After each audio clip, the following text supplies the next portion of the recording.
Please welcome Dr. Karl Bell.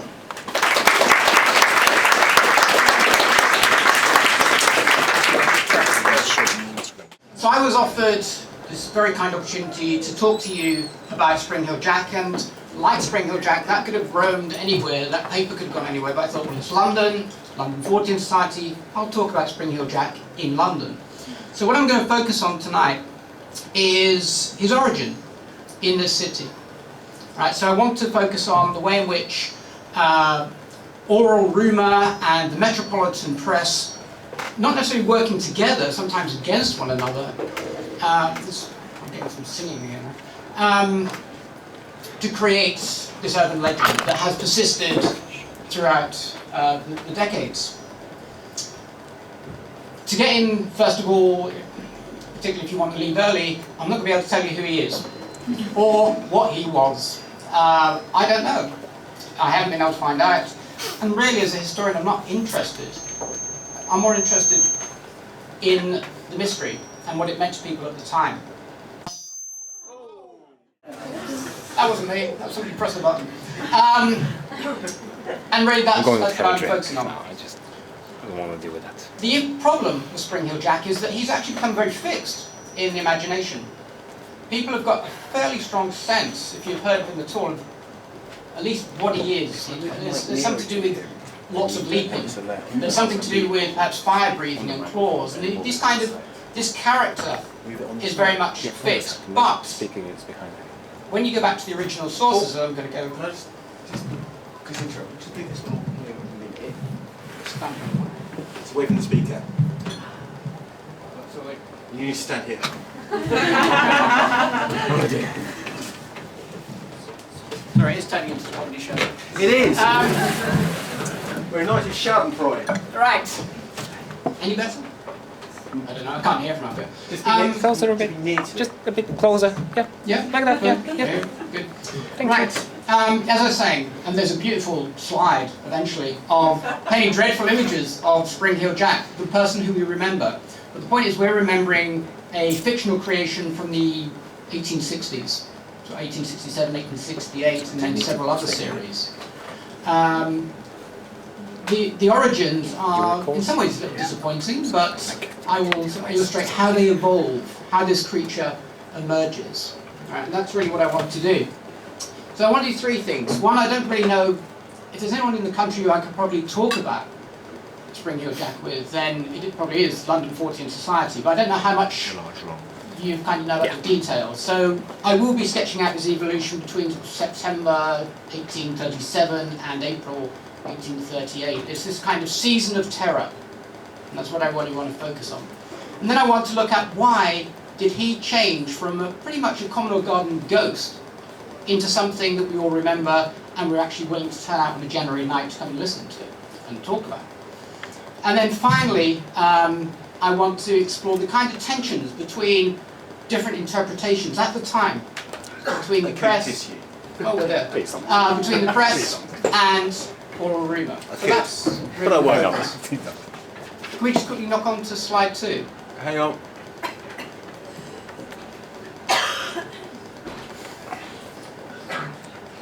Right, we need the dibbler. I'll continue while they knock on slide 2. What did you? When news of Springheeled Jack's activities first made Metropolitan News in around January 1838, London magistrates said, this visitation in the 19th century, so near to the metropolis, is too absurd for belief. Talk of ghosts and devils, which is what was swirling around in London at this time, related to this character, not yet called Springheeled Jack, it didn't seem to fit in with London, the image of London as a modern 19th century metropolis. It was something, rural folklore, that type of thing. But, writing a little later, James Augustus St. John said, and he queried this assumption, he said, a slight acquaintance with the inhabitants of London must speedily dissipate this idea. On the outskirts of our prodigious city, where the sheen of its gas lamps mingle with the light of the glowworms in the fields, beliefs as ancient as the world still prevail in unimpaired force. So it's not much surprise that this is exactly where Springheeled Jack starts. He starts on the fringes of the city. He starts in barns. which was only a small village on the southwestern fringe at the time. And his first appearance there's no fire mentioned. He appears as a large white bull. Right, a ghostly bull. He's a ghost, but he's an animal ghost. He attacked several people, particularly women, and that was certainly going to become a pattern. But most of the damage had been done by frightening people, rather than anything sort of physical damage. It was kind of shock. And that's his kind of main mode of operation throughout this entire period. Elliot O'Donnell said that it's kind of no coincidence that that ghost legend gets started there. Barnes Common had a bad reputation. It was supposed to be a place of suicide, it's supposed to be haunted, and lo and behold, in 1837, in the autumn of that year, you have this kind of talk of a ghost. What's interesting, what starts to make him different right from the very beginning, is he moves. Right, because next rumours, he's no longer in Barnes, he's gone over to East Sheen, and he's no longer a white bull, he's now a white bear. He's still doing the same thing, he's still scaring people, but he's morphing as he goes, and that's very much the pattern as he moves around and generally moves closer into London. By the time he gets to Ham and Petersham, he's being described as the image of an imp of the evil one, so he's starting to get this kind of diabolical dimension to him. But when he's in Hampton Court, and perhaps quite appropriately Hampton Court, he is then changed into an unearthly warrior, clad in armour of polished brass with spring shoes and large claw gloves. And that kind of armoured form pretty much stays for a while. Right? So he kind of moves from being a ghost beast to an armoured, not quite sure what he is. And he's getting around. He goes to Twickenham, he goes to Hounslow, he goes to, is it Isleworth or Isleworth? Isleworth. There's no D in it. Isleworth? Isleworth, okay, yeah. At Isleworth, he sticks to this armoured form, and he attacks a carpenter about 11 o'clock at night. He's going through, you don't go through a lane called Cutthroat Lane at 11 o'clock at night without expecting something bad to happen. He is set upon by what's still being referred to as a ghost in steel armour. But the person he attacks is Jones, this carpenter, is actually a very strong, powerful man. He fights back, he puts up a scrap. And the ghost is suddenly aided by two accomplices. Two similarly dressed characters leap on this carpenter, so he's now outnumbered 3 ghosts to 1, and they rip his clothes to shreds with claws.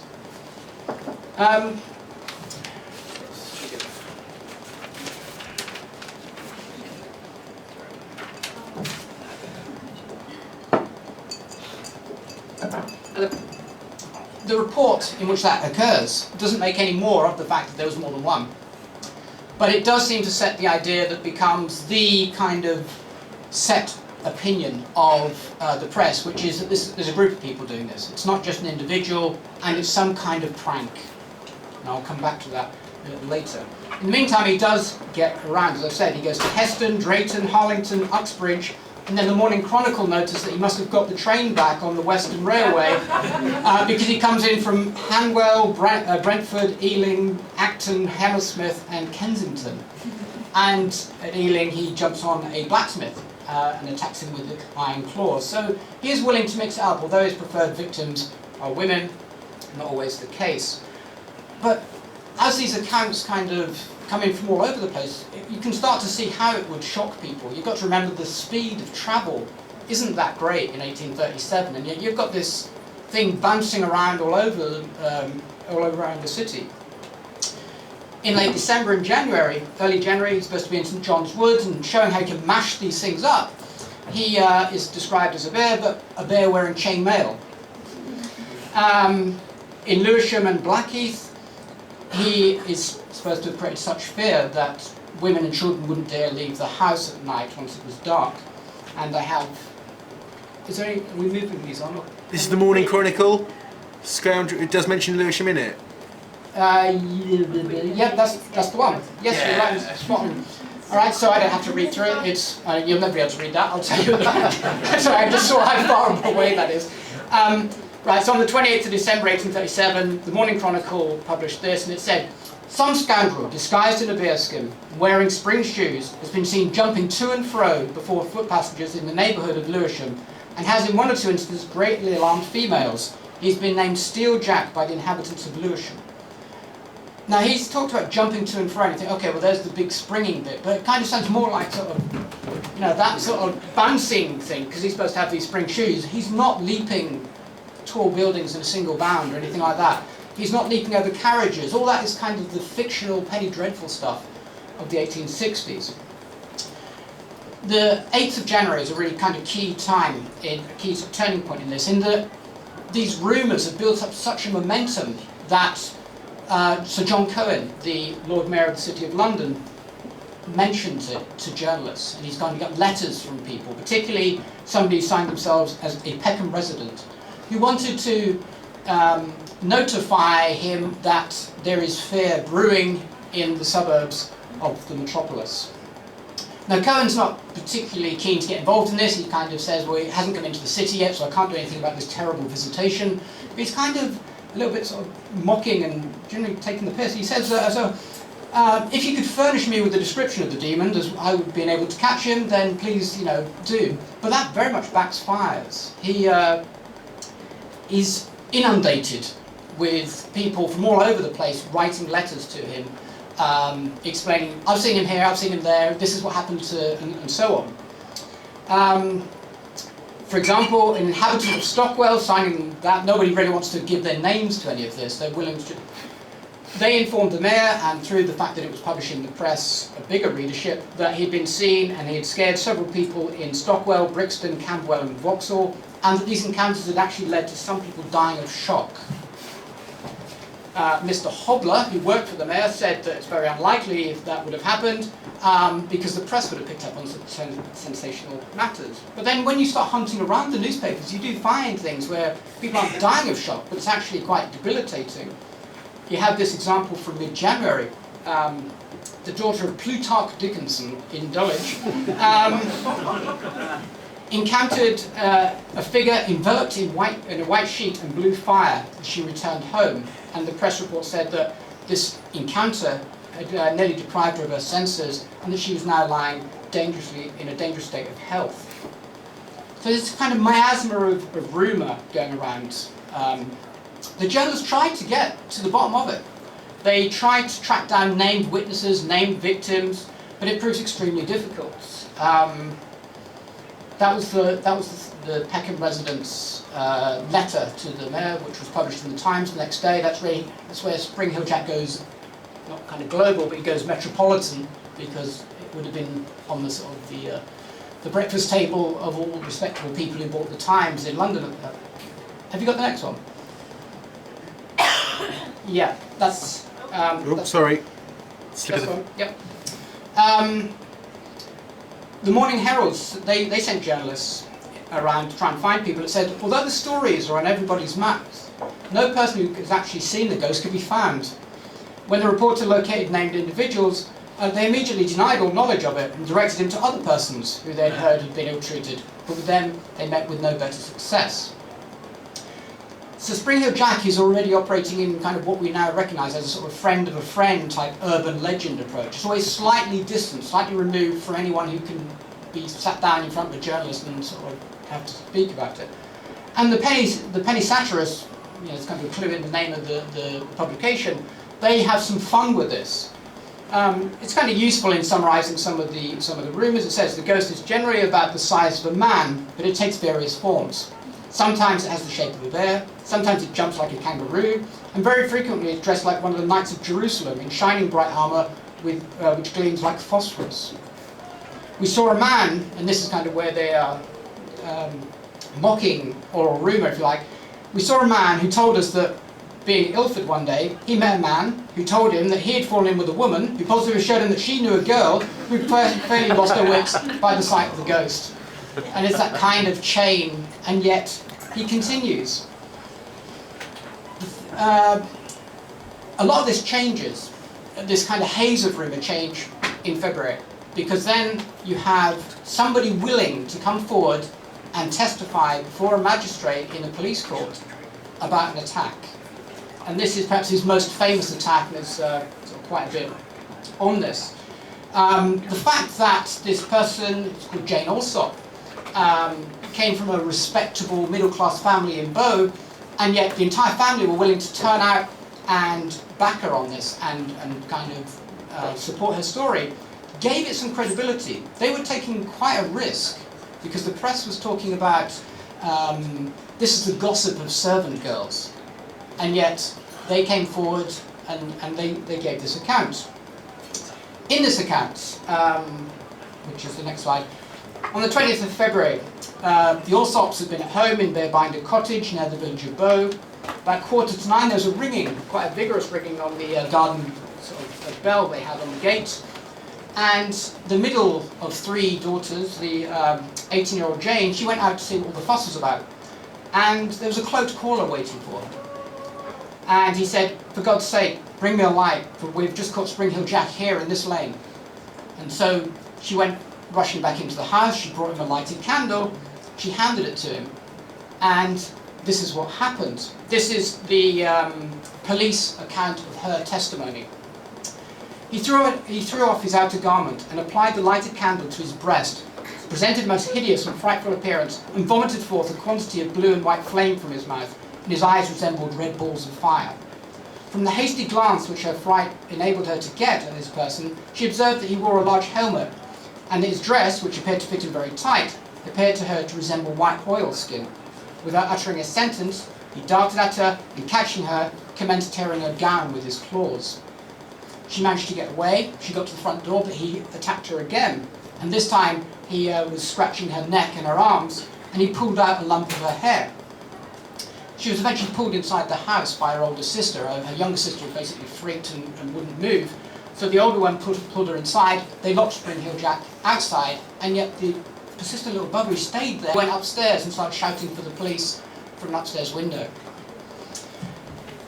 The police court heard that her dress had never been torn from her in this attack, that there were wounds about her shoulders and neck, that shock had kind of destabilised her for the rest of the evening.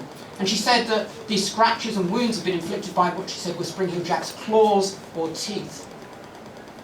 Or fangs, actually, is the word she used. Now this, obviously, because of the detail and the fact that it was linked to somebody, generated press interest.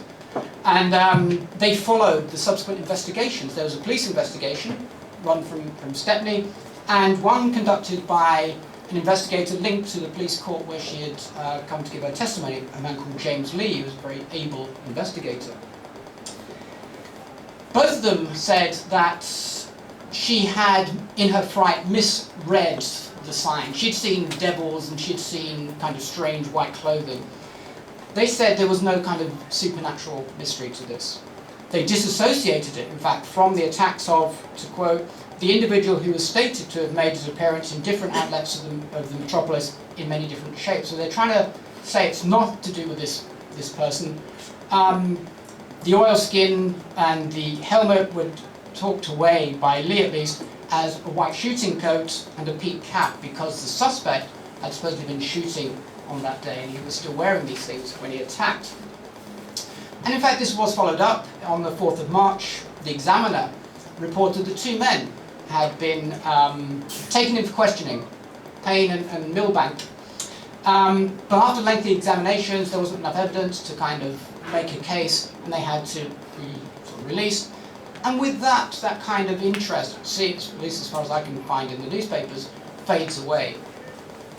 At least with that particular case. What it does, I mean, that becomes the big celebrity case. Normally if you find any extracts about Springheeled Jack in secondary text, it will normally have something from there. What it does is kind of hide the fact that he was also extremely busy in between, while these investigations were going on. He turned up again on the 25th of February, 4 days later, and he did the same thing to a Mr. Ashworth in 2 Turner Street near the Commercial Road. Knocked on the door, roused the house deliberately. He's not hiding, he's deliberately trying to draw attention. Poor little servant boy comes to the door, all innocent-like, and Springheeled Jack casts off his cloak, again presenting what's described as a most hideous appearance. And the servant sort of screamed so loudly that Springheeled Jack didn't do anything else, he just ran off. Now, whether he achieved what he wanted to do, or whether it kind of scared Springheeled Jack, again, I'm not sure. The 28th of February, he was in Limehouse, and he attacked two girls, Scales sisters. They just left. It was again sort of around the same time, 8, 9 o'clock in the evening. They just left their brother's house. He was a local butcher. They were walking down Green Dragon Alley. You see, there's Cutthroat Lane and Green Dragon Alley. You've got to stay away from these places. They were walking down there, and Lucy, who's the slightly older daughter, again just 18, she was slightly ahead of her younger sister. She saw a man enveloped in a large cloak, and as she drew nearby, he spurted blue flame into her face, directly into her face. Lucy instantly collapsed and was seized with violent fits for several hours. She later, when she'd recovered, told the magistrate that her attacker was a tall, thin man, possibly slender man. Don't go there. No, it just confuses things. But he had a gentlemanly appearance, whatever that may mean. Lucy's brother had heard the screams. She'd only just left his house, and he came running to her aid. He found her on the floor, his younger sister holding her. The younger sister, though, reported that without a word, Springheeled Jack, if that's who it was, hadn't laid hands on them. He'd simply walked away in an instant.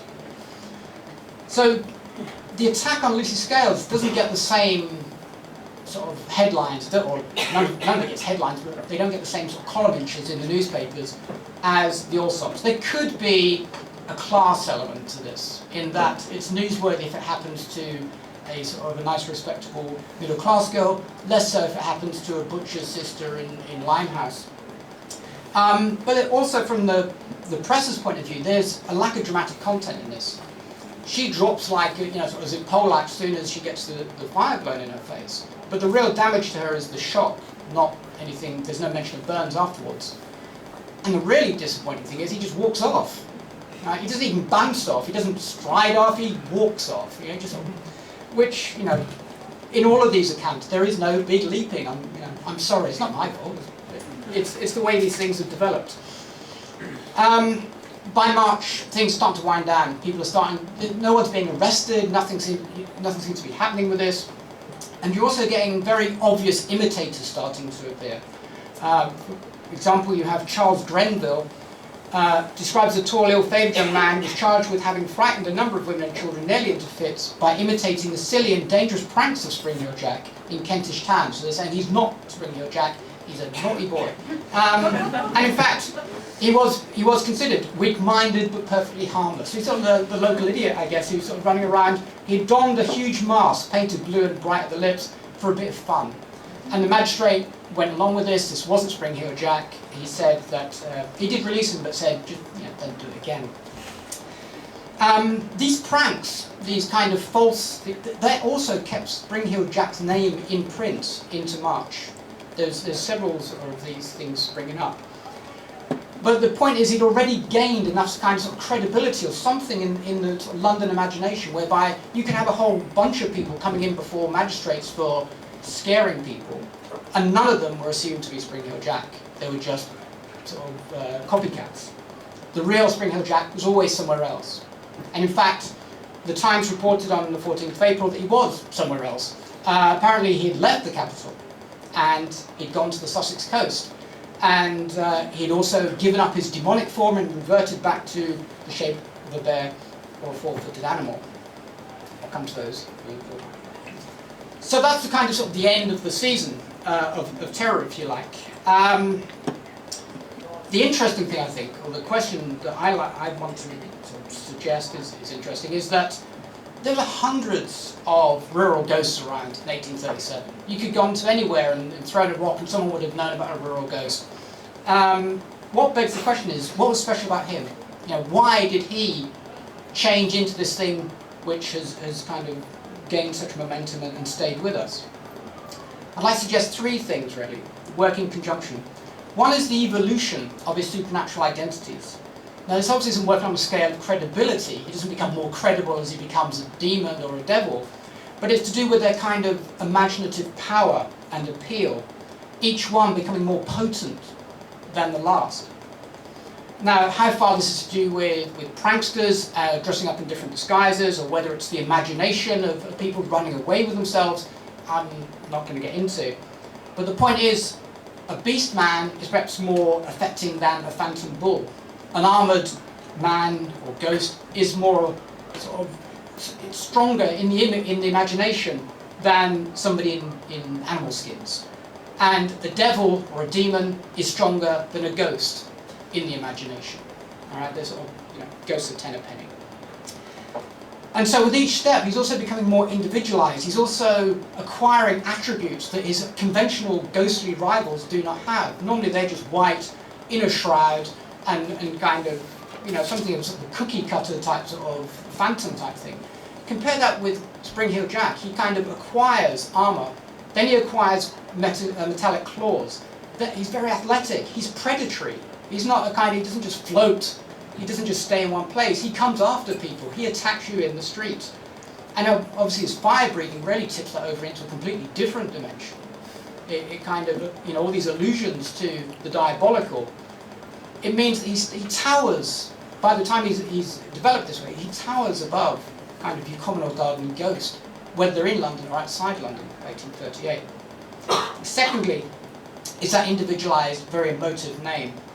That name doesn't get applied until 4 months into his whole kind of reign of terror, if you like.